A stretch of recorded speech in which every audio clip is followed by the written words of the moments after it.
Un sermon arageois contre les bougres du nord de la France, rédigé vers 1200. Article disponible dans la revue Hérésis, numéro 17, pages 1 à 15, datant de 1991. Ces renardeaux sont ceux que Samson rassembla par la queue, pour qu'ils incendient les moissons des étrangers, et qui étaient réunis par le derrière, car ils avaient des faces différentes. Ces hérétiques, qui sont symbolisés par les renards, sont unis par leur derrière, c'est-à-dire les absurdités de leurs erreurs, absurdités par lesquelles ils incendient les moissons, c'est-à-dire les âmes fidèles du feu de leur perversité, mais ayant des faces variées, c'est-à-dire les diverses sectes de leurs erreurs, ils se réfutent eux-mêmes.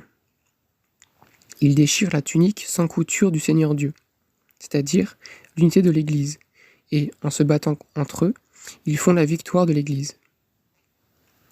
Pour cela donc, pour que toute la fourberie de tous ces gens soit confondue et réfutée, il faut d'abord noter distinctement tous leurs points et positions.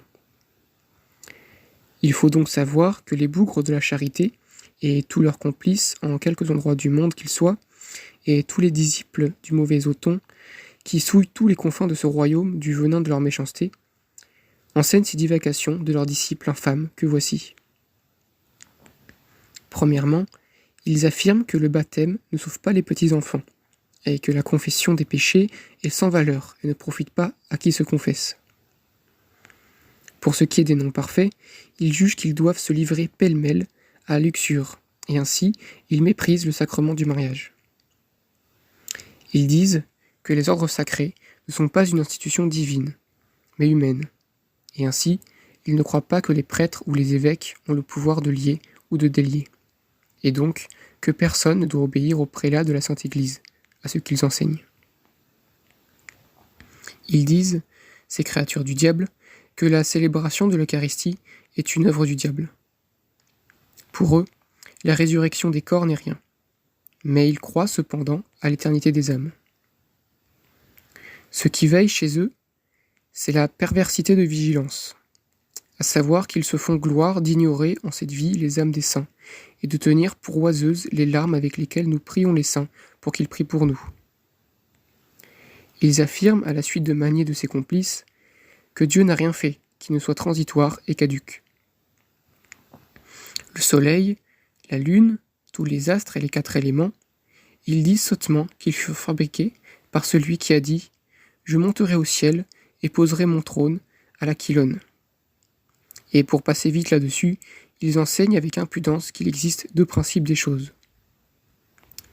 Ils n'admettent rien de l'Ancien Testament, affirmant que le diable est celui qui a donné la loi de Moïse.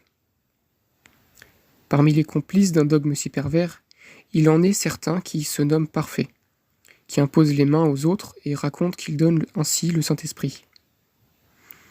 Ces mauvais donneurs de l'Esprit, pour que l'on croie qu'ils disent la vérité, disent toujours en parlant « oui » ou « non ». Et ils ne forceraient personne à prêter serment. Même si on les poursuivait en justice sur la foi, ils n'affirmeraient pas sous serment que leur croyance est orthodoxe. Ils prient pour ainsi dire en fléchissant les genoux, en présence de leurs croyants, en murmurant je ne sais quoi entre les lèvres. Ils adorent à haute voix le Père Saint, le Père, le Fils et le Saint-Esprit en proférant le Pater Noster.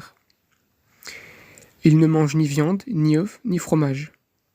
Ils se font la gloire de vivre magnifiquement de légumes préparés à l'huile et au poivre, de toutes sortes de poissons et de bonnes salades, salaisons et de fruits. Ils boivent des vins fins et des vins forts, haïssant tellement le baptême qu'ils ne veulent pas baptiser leur vin avec de l'eau.